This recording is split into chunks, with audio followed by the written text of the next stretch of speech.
मैं माननीय प्रदेश अध्यक्ष जी से निवेदन करूं कि कृपया आप आज की प्रेस को संबोधित करें।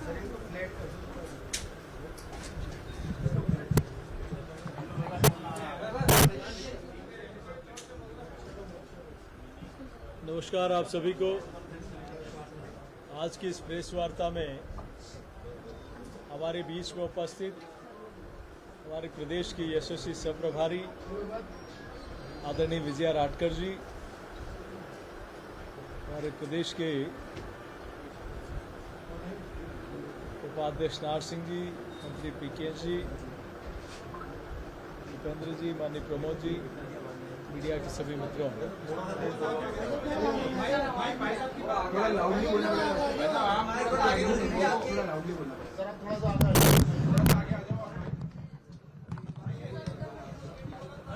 चलिए अपने पीछे से आवाज बंद होगी, पिन ड्रॉप साइलेंस होगा तो ही हम सक्सेस कर पाएंगे। आज की इस प्रेस वार्ता में विशेष रूप से 13 तारीख को भारतीय जनता पार्टी राजस्थान की एक बृहद कार्य समिति जयपुर में होने वाली है, जिसमें देश में नरेंद्र मोदी जी की लगातार तीसरी बार सरकार बनने के बाद और राजस्थान में भारतीय जनता पार्टी की सरकार बनने के बाद पूरे प्रदेश भर के लगभग 8,000 से ज्यादा डेलीगेट उसमें भाग लेंगे। गुलाबी नगरी की जीआईसीसी के एक कैंपस में यह बृहद कार्य समिति होने वाली है। भारत सरकार के कैबिनेट मंत्री और मध्य प्रदेश के पूर्व मुख्यमंत्री माननीय शिवराज सिंह जी चौहान और भारतीय जनता पार्टी के राष्ट्रीय महासचिव दुष्यंत गौतम जी दोनों केंद्र की ओर से उस बृहद कार्य समिति में भाग लेंगे। हमारी इस कार्य समिति को लेकर माने हमारी सह-प्रभारी जी और हमारी पूरे प्रदेश की टोली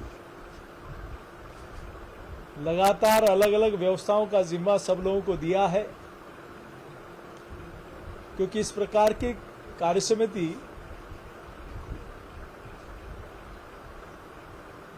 इतनी बड़ी संख्या में हमारे जनप्रतिनिधि और हमारे दायित्ववान कार्यकर्ता भाग लेने वाले हैं, तो उसकी ऐतिहासिक सफलता के लिए अलग अलग व्यवस्थाओं के लिए हमारी टोलियां लगी है। कार्यकर्ता में उत्साह है कि मंडल महामंत्री तक के कार्यकर्ता इस प्रदेश कार्य समिति में भाग लेने वाले हैं। इसमें हमारे जनप्रतिनिधि, नगर निकाय, पंचायत राज, कोऑपरेटिव सेक्टर, पार्टी के सांसद, विधायक, पूर्व सांसद, विधायक से लेकर मंडल स्तर तक के कार्यकर्ता भाग लेंगे। लगातार 60 वर्षों के बाद एक ऐसे करिश्माई नेतृत्व में लगातार तीसरी बार केंद्र में सरकार भाजपा एनडीए की बनी है, तो ऐसे में हमारे राजस्थान के 4 माननीय मंत्रियों का भी केंद्र की सरकार में माननीय मोदी जी ने उसमें अपना स्थान दिया है, तो उन सभी का भी अभिनंदन होगा और हमारे सभी सांसदों का भी स्वागत होगा। 2 सत्रों में चलने वाली इस कार्य समिति में हमारी आगामी कार्य योजनाओं पर भी चर्चा होगी। 13 तारीख को एक कार्य समिति, एक ऐतिहासिक कार्य समिति होगी, इसके लिए पूरी टोली लगी है। और कल के बजट में मैं प्रदेश के यशस्वी मुख्यमंत्री माननीय भजनलाल जी शर्मा को पूरे प्रदेश की जनता की ओर से उनका अभिनंदन करता हूं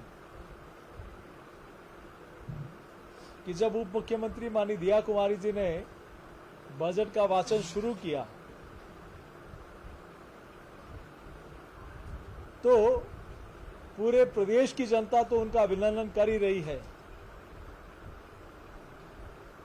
सत्ताधारी पार्टी के माननीय विधायक भी मेज थपथपाकर इस बजट का अभिनंदन कर रहे थे। इससे स्पष्ट लगता है कि ये बजट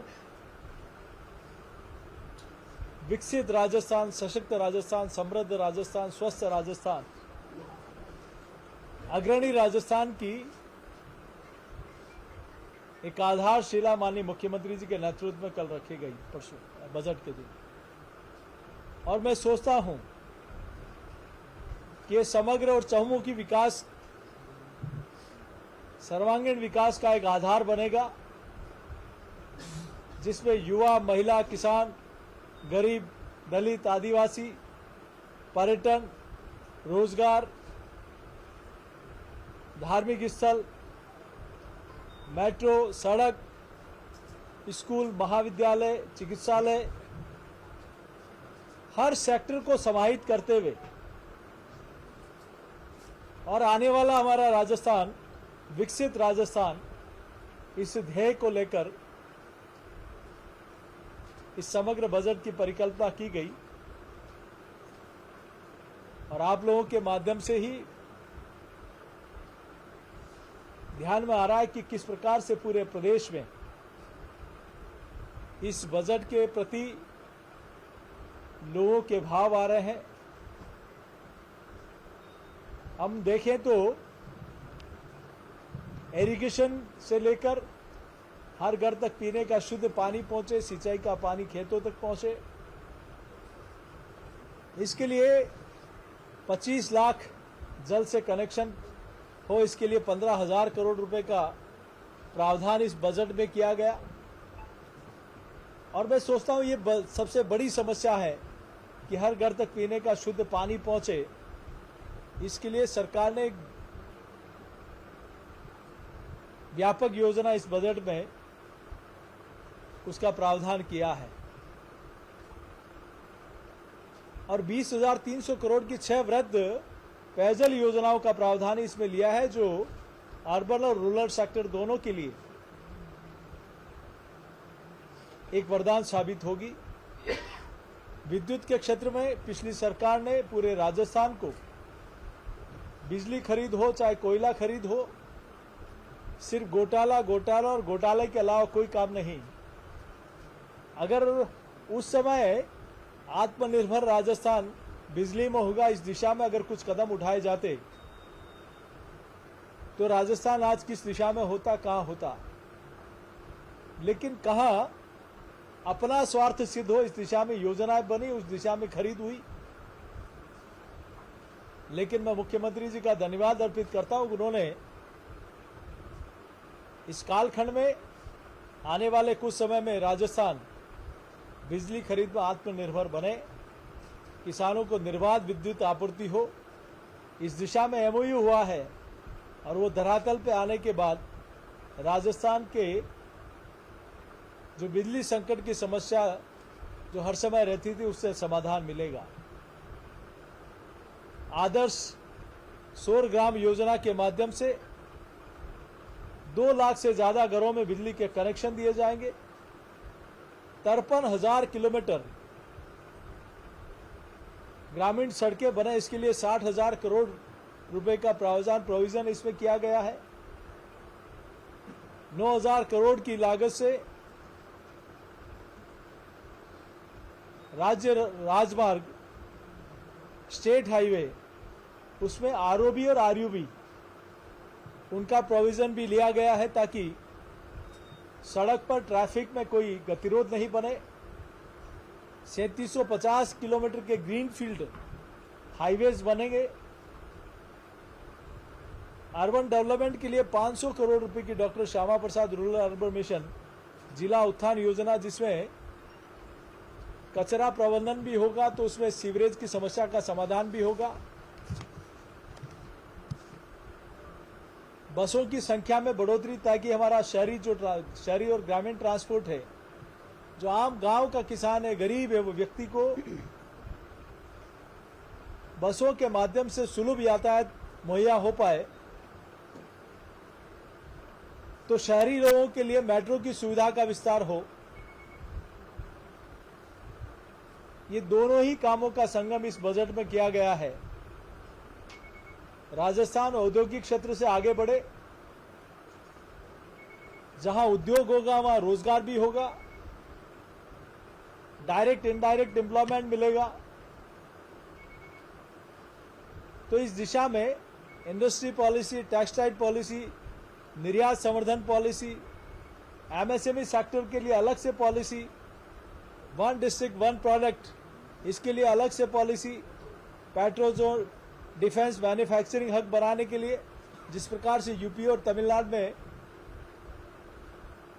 डिफेंस हब बनते जा रहे हैं मैन्युफैक्चरिंग के, वैसे ही माननीय मुख्यमंत्री जी ने इस दिशा में अपने बजट का प्रोविजन किया। और एमएसएमई सेक्टर ऐसा सेक्टर है जिसके माध्यम से एंटरप्रेन्योर्स, जो हमारे नए युवा उद्यमी हैं और भी जो लोग अपने दम पर काम कर सकते हैं, ऐसे लोगों को एक नई पॉलिसी बनाकर उन लोगों को अवसर देने का काम होगा। चूंकि टूरिज्म राजस्थान की बहुत बड़ी इंडस्ट्री है, यहाँ की जीडीपी में 5.6% का कंट्रीब्यूशन है, तो ऐसे में यहाँ पर्यटन कैसे बढ़े, इस दिशा में हमारे कई ऐतिहासिक मॉन्यूमेंट भी है जो वर्ल्ड हेरिटेज में शामिल है, हमारे किले हैं, हमारी ऐसे कई स्थान हैं जिसको देश दुनिया के लोग उनको देखने आते हैं। तो और टूरिज्म कैसे बढ़े, कैसे लोगों का फुटफॉल बढ़े, ऐसे मैं इस दिशा में पर्यटन बोर्ड और पर्यटन विस्तार के लिए बहुत बड़ा एक कदम इस बजट में उठाया गया। 1 लाख सरकारी भर्ती इस वर्ष में और आने वाले समय में पूरे कालखंड में 4 लाख सरकारी भर्ती करने का निर्णय मैं सोचता हूं राजस्थान के युवाओं के लिए एक स्वर्णिम अवसर प्रदेश की सरकार ने देने का निर्णय किया है। स्टार्टअप्स को बढ़ाना, इस दिशा में कई प्रोविजन किए गए। लखपति दीदी बनाना, हमारे स्वयं सहायता समूह के माध्यम से हम कल्पना नहीं कर सकते कि किसी एक सामान्य परिवार में एक महिला न सिर्फ अपना रोजगार ले पाएगी बल्कि अपने माध्यम से अनेक महिलाओं को रोजगार देने का माध्यम भी बनेगी। ऐसे में 15 लाख लखपति दीदी बनाना राजस्थान के इतिहास में मातृशक्ति को सशक्त करने का इससे बड़ा एग्जाम्पल नहीं हो सकता। नमो ड्रोन दीदी, हमारी माताएं बहनें स्वयं ड्रोन के माध्यम से फर्टिलाइजर हो, बाकी अन्य व्यवस्थाएं हो, कैसे संपादित करें, इस दिशा में 1000 ड्रोन, नमो ड्रोन दीदी को वहां समायोजन करना। आंगनबाड़ी केंद्रों पर सप्ताह में 3 दिन दूध देने का निर्णय भी इस बजट में लिया गया है। मिनिमम इंटरेस्ट पे लोन देना, और मैं सोचता हूं इसके माध्यम से बड़ी संख्या में हमारे लोगों को इसका लाभ मिलेगा।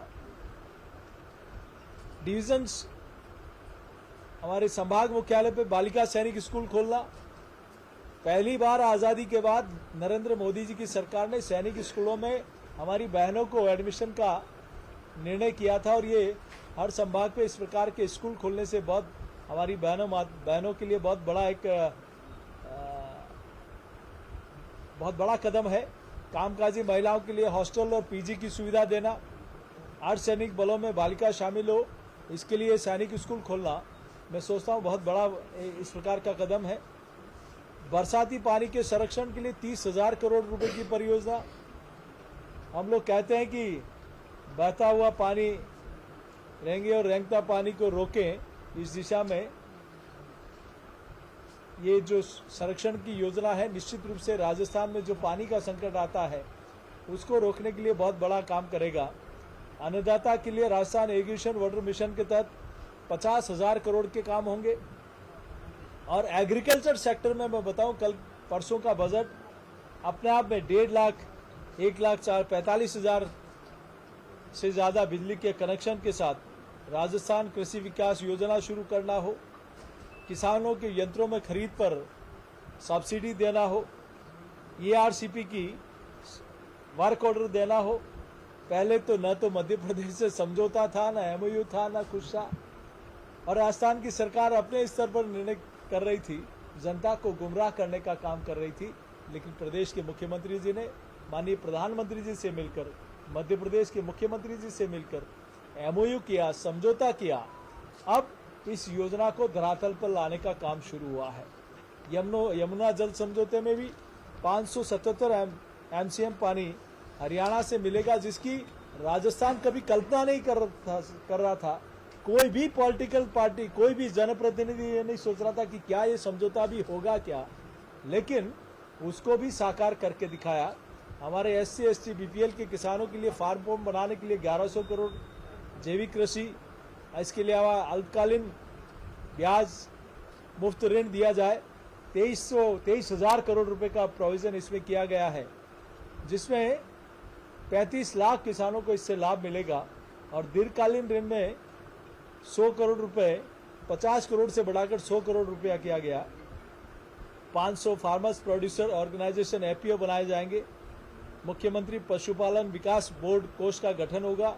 मुख्यमंत्री मंगला पशु बीमा योजना का इसमें प्रोविजन किया गया है। तो मैं सोचता हूं ये कुछ एक बुलेट पॉइंट मैंने आपके सामने रखे, लेकिन इसके अलावा भी, इसके इतर भी अनेक काम ऐसे हैं जो हमारे मॉन्यूमेंट के संरक्षण से लेकर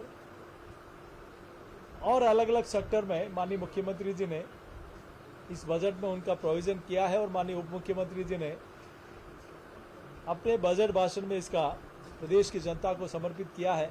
तो मैं पूरे प्रदेश की ओर से राजस्थान के यशस्वी मुख्यमंत्री जी का, उनकी पूरी टीम का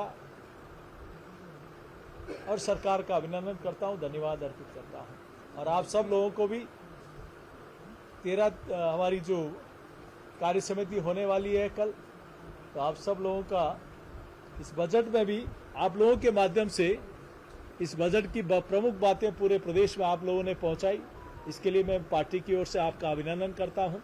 और 13 तारीख को होने वाली वृहद कार्य समिति में आप सभी आमंत्रित हैं। मेरी ओर से आप सबको आमंत्रण है। प्रदेश पार्टी की ओर से बहुत बहुत धन्यवाद। अशोक गहलोत, पूर्व मुख्यमंत्री अशोक गहलोत ने ट्वीट किया है।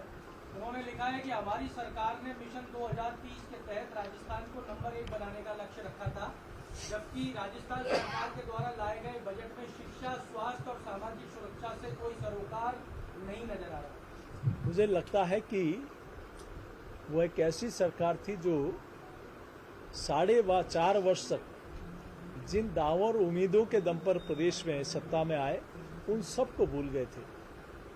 इवन कोविड संकट में भी वो होटलों में आराम कर रहे थे। अंतिम 4-6 महीने में, आप एक एग्जाम्पल दूंगा, आपको समझ में आएगा कि 500 रुपए में हम मुफ्त में सिलेंडर देंगे। वो अंतिम 5-6 महीने में निर्णय किया, उसके लिए कैंप लगाए, उसके लिए माता बहनों को गर्मी में लाइन में खड़ा रहना पड़ा। एक वो सरकार थी जो अंतिम 5 महीने में निर्णय करती है।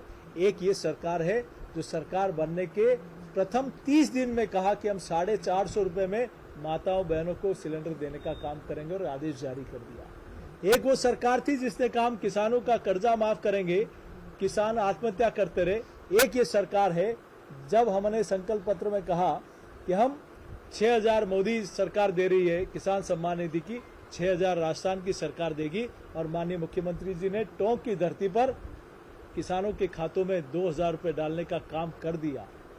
एक वो सरकार थी जिसने सिर्फ नारे और वादे दिए, हमने झुंझुनू की धरती पर पेंशन बढ़ाने का निर्णय कर दिया।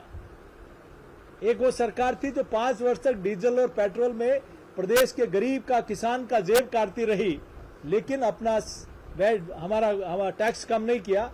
और माननीय मुख्यमंत्री जी ने 6 रुपए और 7 रुपए से ज्यादा तक डीजल और पेट्रोल में किसान और गरीबों को राहत देने का काम किया।